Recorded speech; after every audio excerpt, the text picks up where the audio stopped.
¿Les parece? ¿Ya estamos listos? Sí, Comenzamos, ¿te parece? en español, ¿verdad? Sí, en español. Muchas gracias. Acá, porque ¿qué tal si ellas hablan también? No. Ok, estamos. Ahí está, ¿no? Pero no te molesto. Bienvenida, doctora. Bienvenida, gobernadora. Licenciada. Hace unos días, aquí en Univisión 34 Los Ángeles, estuvo de visita la otra candidata. Nos comenta la visión que tiene acerca de los mexicanos que radican aquí en Los Ángeles, en la frontera, en California en general y en los Estados Unidos. Ella la considera el estado número 33 por lo que generan, por lo que producen y también por lo que mandan a México. ¿Cuál va a ser desde su perspectiva, si esto avanza y logra la presidencia en unos meses más, cuál va a ser el espacio real que vamos a tener todos los mexicanos que vivimos de este lado en su gobierno como presidente? Pues tienen que tener un espacio fundamental. Durante años a los mexicanos y mexicanas que viven en Estados Unidos no se les trató como parte de la comunidad. Sí se hablaba de paisanos y paisanas, pero nunca con el reconocimiento que se le ha dado por parte del gobierno del presidente Andrés Manuel López Obrador. Los mexicanos y mexicanas que viven no solo en California, sino en Estados Unidos, no solamente tienen un peso fundamental en la economía de México por las remesas que envían, sino que tienen un papel fundamental en la economía de Estados Unidos. Y eso es lo que nosotros también queremos que se reconozca. Por eso, para nosotros es fundamental que se trate con dignidad a los mexicanos y mexicanas que viven en Estados Unidos, seguir insistiendo en lo que representa la reforma migratoria y también seguir insistiendo en lo que representa la cooperación para el desarrollo, desde Estados Unidos y desde México, desde América del Norte, hacia México y hacia otros países de Centroamérica, para evitar que continúe la migración. Doctora Erika Flores de Telemundo. Gracias. O sea, ¿cómo va a Ya estar te vas la después. Bienvenidos los cuatro al sur de California. Usted se reunió con la alcaldesa hace unas horas, también con empresarios, con líderes comunitarios, soñadores. Ellos le expresaron sus inquietudes en torno a la reforma migratoria que se está buscando desde hace mucho tiempo, sobre las remesas y también sobre los servicios en los consulados mexicanos. ¿Cuál es su compromiso con la comunidad inmigrante respecto a estos temas? Sí, primero seguir apoyándolos en todo lo que se requiera. Y se ha avanzado en el papel de los consulados, pero queremos avanzar más todavía. No solamente que los consulados sean protectores de los mexicanos y mexicanas que viven aquí, sino también promotores de esta relación, porque no solamente hay una relación comercial entre México y Estados Unidos, también hay una relación de los mexicanos y mexicanas que viven aquí, es una relación cultural. Entonces queremos potenciar mucho más el trabajo de los consulados. En el gobierno del presidente López Obrador y todos los gobiernos del mundo pasamos por 2 años de pandemia que impidieron que algunas de las acciones que quisiéramos que se hubieran llevado todavía más allá se pudieran desarrollar. Pero es la gran oportunidad que tenemos ahora hacia adelante.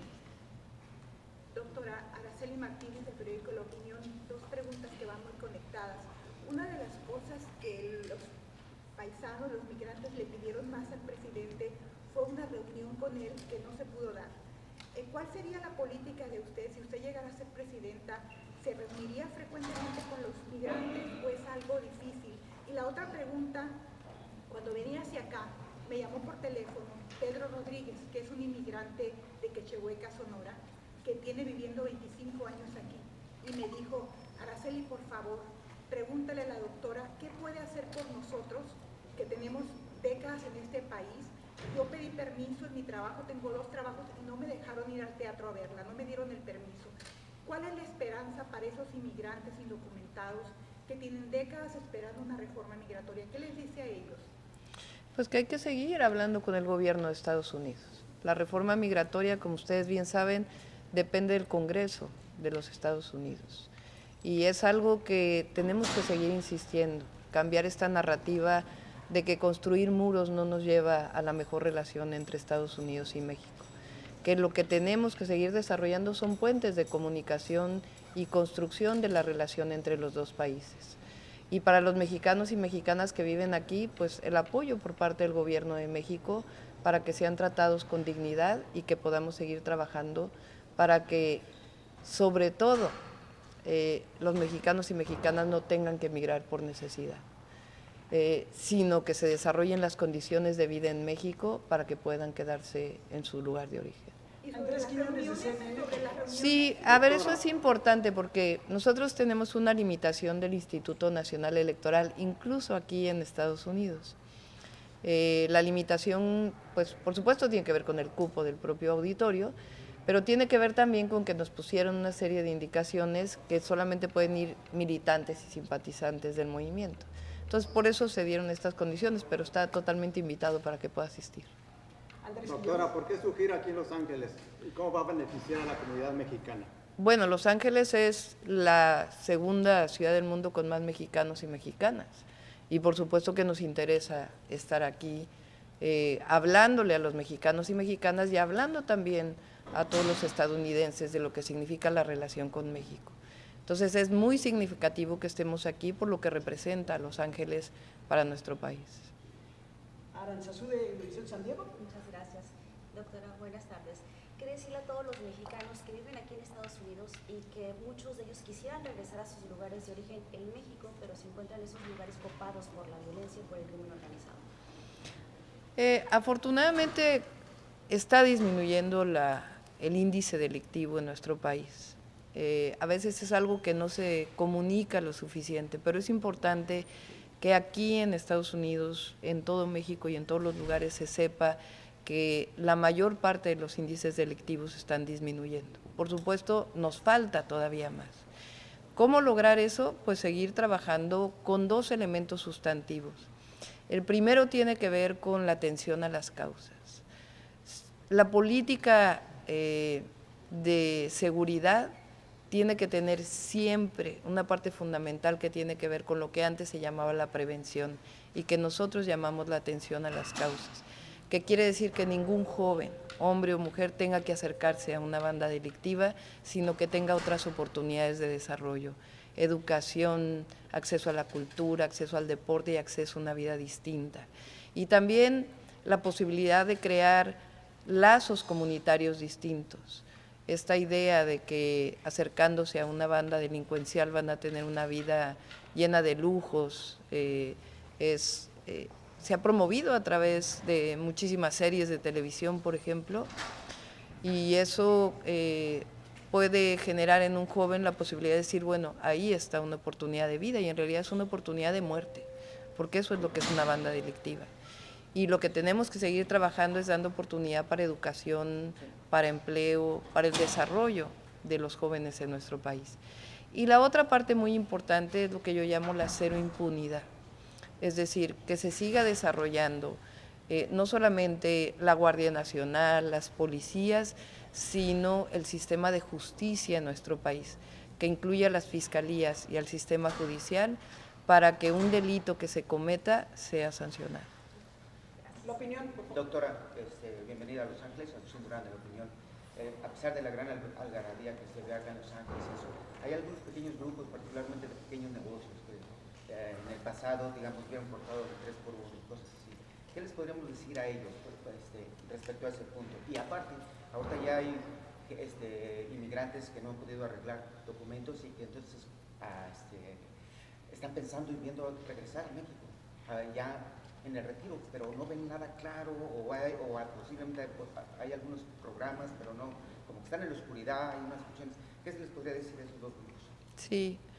A ver, hubo muchos programas que generaron mucha corrupción, como muchos otros en el país. Y hay que cambiar la visión, porque a veces el 3x1 u otros programas no necesariamente, lo vimos ahora en el evento que tuvimos con organizaciones, cuando se habló del 3x1 no necesariamente estuvieron de acuerdo. Entonces, por supuesto que tiene que haber un apoyo distinto a través de los consulados. Ahora, yo quiero contar una anécdota. Vinimos de Guanajuato ahora, hicimos una gira en donde pasamos por Zacatecas, Aguascalientes, Guanajuato, y de Guanajuato de León viajamos aquí a Los Ángeles. Y nos encontramos con muchos mexicanos y mexicanas, Mario venía con nosotros, que regresaron a su país, que decidieron que México está mejor ahora. Había una idea por ahí una frase que circuló en el 2007 cuando Calderón llegó de manera fraudulenta a ser presidente de México, que decían, estaríamos mejor con López Obrador. Y hoy es claro que estamos mejor con López Obrador. Y eso lo vimos con muchísimos migrantes que viven ya, regresaron a su patria y que ahora venían a visitar a sus hijos o venían a visitar a sus nietos que dejaron aquí porque vivían aquí. Entonces son visiones distintas y por supuesto lo que queremos pues es que haya la oportunidad de que todos los mexicanos y mexicanas que quieran regresar a México lo puedan hacer y aquellos que viven aquí, que llevan años viviendo aquí, tengan la oportunidad de una reforma migratoria. Doctor Valdés Univisión, y también está con nosotros el presidente del partido, Mario Claro. Delgado, la gobernadora de Baja California, Tatiana Cloutier. Bienvenidos nuevamente. Doctora, hace unos meses el presidente en la mañanera me dijo que México es más seguro que Estados Unidos. Él incluso garantiza que el libre tránsito pues, sea parejo para todos los mexicanos, incluyendo los migrantes que muchas veces están regresando a nuestro país. Pero hay algunos casos, sí, aislados, pero en el número es considerable de incluso migrantes secuestrados en el camino. ¿Usted cree que México es más seguro que Estados Unidos? Pues te puedo decir la Ciudad de México. Yo fui jefa de gobierno de la Ciudad de México de diciembre del 2018 a junio del 2023 y hubo una reducción del crimen de más del 50%. Y cuando ubicas la Ciudad de México en homicidios por 100,000 habitantes, la Ciudad de México es mucho más segura que muchísimas ciudades de Estados Unidos. Entonces sí, en el caso de la Ciudad de México es más segura. Y como la Ciudad de México hay muchos estados de la República que también son mucho más seguros. Y evidentemente todavía hay lugares en nuestro país que hay problemas de no solamente delincuencia organizada, sino de delitos, que finalmente es lo que nos interesa disminuir. Y lo que hay que seguir es trabajando en atención a las causas y cero impunidad. Hablando de libre tránsito, ¿cree que es parejo a nivel nacional? Y se lo pregunto, por ejemplo, acaban de estar en Zacatecas o en León o en otros estados, y ha habido diferencias en sus manejos, en los convoys, en los grupos que ustedes se mueven. Hay lugares que es mucho más seguro y hay lugares que hay que andar con más cuidado. ¿Qué mensaje enviar si usted se convierte en presidenta de cómo cambiar esto? Pues hay que seguir trabajando para combatir el crimen y la inseguridad en nuestro país. Lo que no podemos es regresar a la guerra contra el narco, eso sí no, porque eso lo que provocó es lo que tenemos ahora. ¿A qué presidente se le ocurre declarar la guerra en su propio país? Yo creo que a ninguno más que a Felipe Calderón, que llegó de manera fraudulenta a ser presidente, y además poner como responsable de seguridad a una persona que hoy está presa en Estados Unidos por sus vínculos con el narcotráfico. Eso ya no. Lo que tenemos ahora es una visión distinta, una visión de abrazar a los jóvenes, de darles oportunidades y seguir combatiendo la delincuencia. Erika Flores. Doctora, usted se reunió con la alcaldesa en esta mañana, se tocaron temas sobre la equidad de género, el desarrollo sostenible, algo que usted maneja súper bien. ¿Me puede decir, de llegar usted a ser presidenta de México, qué podría tener esa conexión o relación con el gobierno, especialmente aquí de Los Ángeles? Bueno, yo creo que con California, no solamente con Los Ángeles, pues hay una relación muy estrecha. Aquí está la gobernadora de Baja California que lo puede decir, que hay un vínculo comercial, familiar, cultural impresionante. Entonces, evidentemente, tiene que seguir esa relación y fortalecerla. Y hablamos de muchos temas y sobre todo visiones. Me encantó la visión de la alcaldesa, porque tiene que ver con una visión que nosotros tenemos, que es una visión humanista. Ella está tratando el tema de las personas que no tienen casa y otros problemas que hay en Los Ángeles con una visión humanista. Y en eso pues coincidimos muchísimo. Entonces, quedé de invitarla cuando tomemos posesión. Carlos Navarro del Heraldo. Buenas tardes a todos. Doctora, dos preguntas. ¿Cuáles serían los ejes a seguir en esta reforma migratoria que tiene pensada? Y la otra, regresa a California, donde estudió gran parte de su carrera para ser ahora doctora.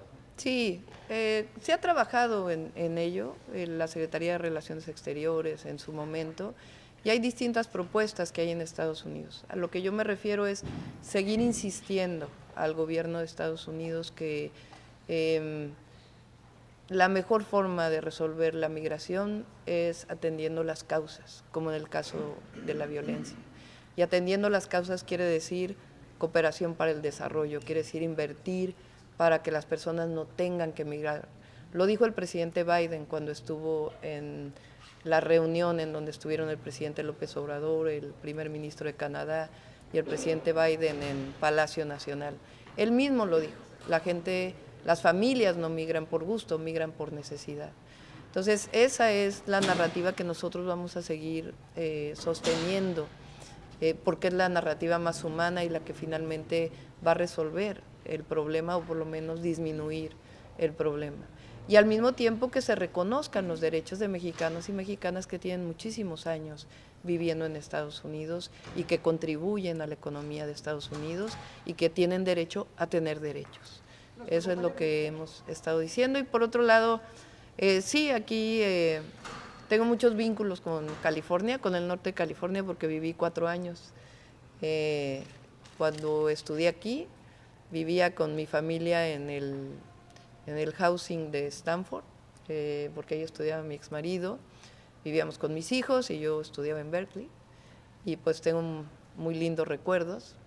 Y al mismo tiempo de esos recuerdos, recuerdo también que cuando estuve ahí luchamos por el derecho de los mexicanos a votar, y también nos tocó la entrada del libre comercio y siempre dijimos que se trataba de hablar de comercio justo, no un comercio desigual entre Estados Unidos y México.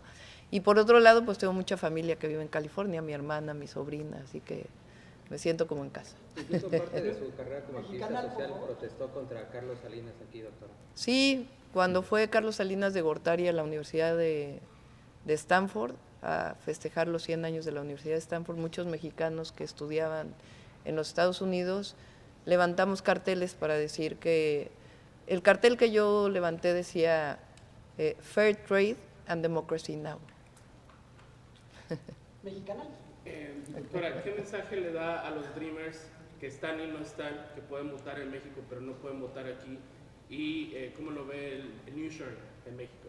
Sí, bueno, en general, aprovechando lo que dices, invitar a todos los mexicanos y mexicanas a que se registren para que voten en las próximas elecciones en México. No es tan difícil, los invitamos a que hagan su cita en el consulado y lleven sus papeles, porque es muy importante que ellos decidan también, son mexicanos y mexicanas que tienen derecho a decidir lo que va a ocurrir en nuestro país. Los Dreamers, he estado con algunas organizaciones en la Ciudad de México cuando fui jefa de gobierno, y sí,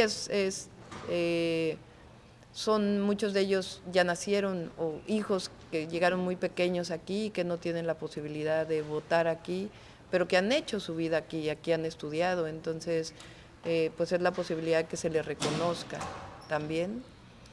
Y por otro lado, el nearshoring es una gran oportunidad que ya está ocurriendo en México, una gran oportunidad de que muchas empresas de Estados Unidos inviertan en México por la cercanía y también porque Estados Unidos está replanteando su política de la inversión que tenían en China, y eso genera grandes oportunidades para nuestro país. Lo que hemos dicho nosotros es que esas oportunidades se traduzcan no solamente en empleos, sino se traduzcan en bienestar y que sigan creciendo los salarios en México. Doctora, uno de los grandes pendientes de esta administración es el que los consulados se conviertan en verdaderas defensorías para los inmigrantes, sobre todo indocumentados, que los apoyen cuando están enfrentando una deportación, pero eso se hizo de manera muy limitada y bueno, quizá la pandemia no ayudó. ¿Cuál sería su propuesta para que realmente los consulados se convirtieran en amigos de los inmigrantes? Sí, seguir trabajando en ello, tiene que ser así. Ahora se avanzó un poco, pero hay que avanzar mucho más para que realmente los consulados sean un espacio de protección de todos los mexicanos y mexicanas y que así lo sientan. CNN, por favor. Bueno, no sé si quieren navegar. ¿Qué haría sobre, doctora, sobre las remesas? ¿Cómo ayudaría a la gente en las remesas? Si usted llega a ser Pues presidente. ahora el presidente tiene este programa que se llama… ¿El Banco del Bienestar? No es a través del Banco de Bienestar, sino lo que era Telecom, que se convierte en algo mejor, en un sistema para que no tengan que quitarles tantas comisiones cuando envían sus remesas y que lleguen mucho más recursos a las familias allá. Entonces, es un nuevo sistema y que los invitamos a que lo utilicen y, por supuesto, les damos toda la información. 3 preguntitas más, adelante. Si me permite rápidamente de nuevo, ¿cuál va a ser la estrategia para atraer al voto migrante? Porque recordemos que en la elección pasada los migrantes se volcaron en apoyo al presidente López Obrador y una última encuesta de hace un mes, los migrantes continúan apoyando al presidente. ¿Cómo usted va a hacer o cómo van a hacer campaña para motivar a que los migrantes salgan y realmente podamos votar? ¿Por qué no contestas? ¿Les platicas cuánta gente votó? Ajá. Efectivamente hay un apoyo muy importante al presidente, a Morena, nuestro partido, y tenemos un potencial muy grande de posibles votantes, más de 10 millones, pero el padrón de mexicanos en el exterior que tiene registrado el INE no rebasa el 1,5 millones. Entonces, justo parte de esta visita es organizar a nuestros compañeros aquí en los Estados Unidos para que informen a la gente. Ahora los consulados han abierto ya la posibilidad de que lleguen sin cita a solicitar su credencial de elector, que reciban su credencial y tienen que registrar su deseo de participación para las elecciones. Y todo ello tiene que ocurrir antes del 20 de febrero.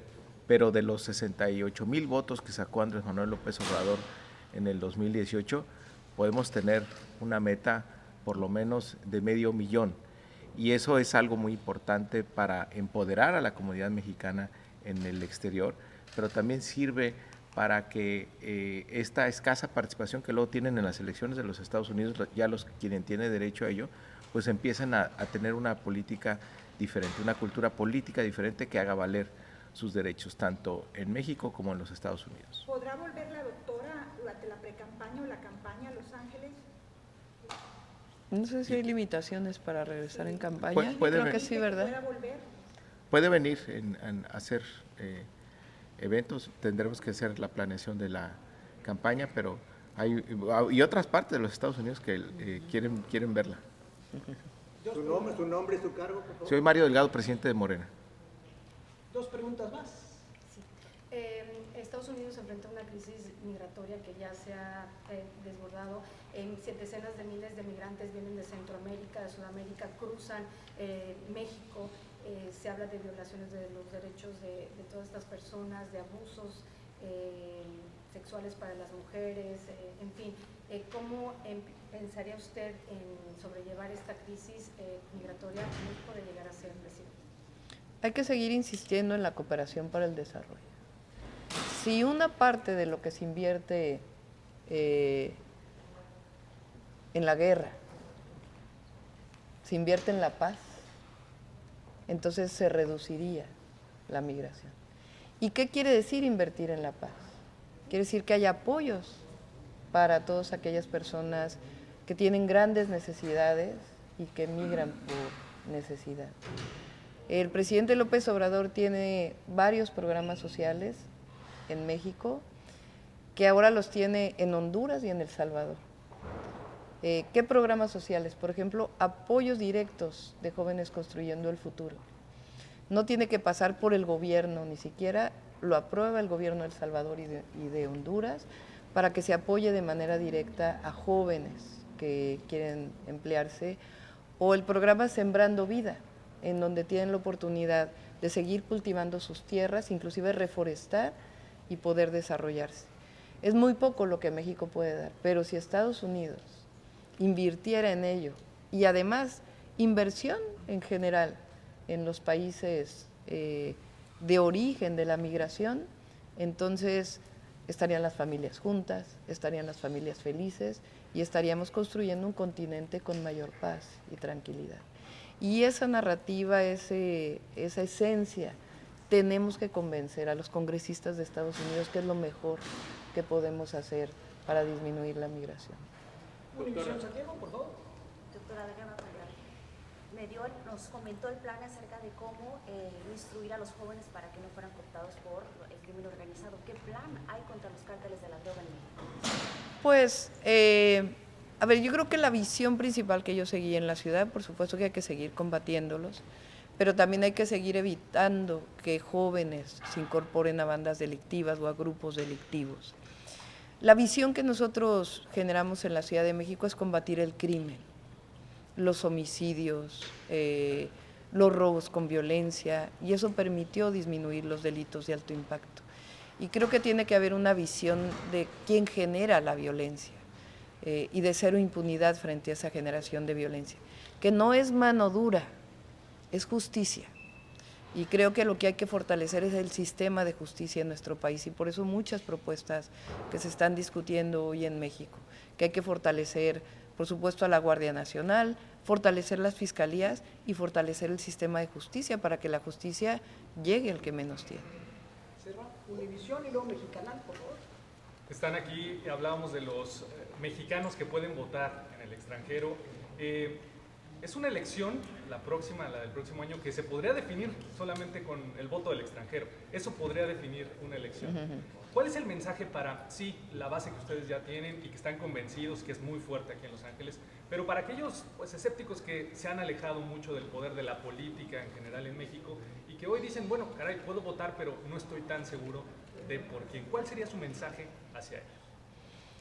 Que México hoy está mejor que lo que estaba en 2018 y antes de 2018. Y los indicadores son muy claros. Disminución de la pobreza, disminución de la desigualdad,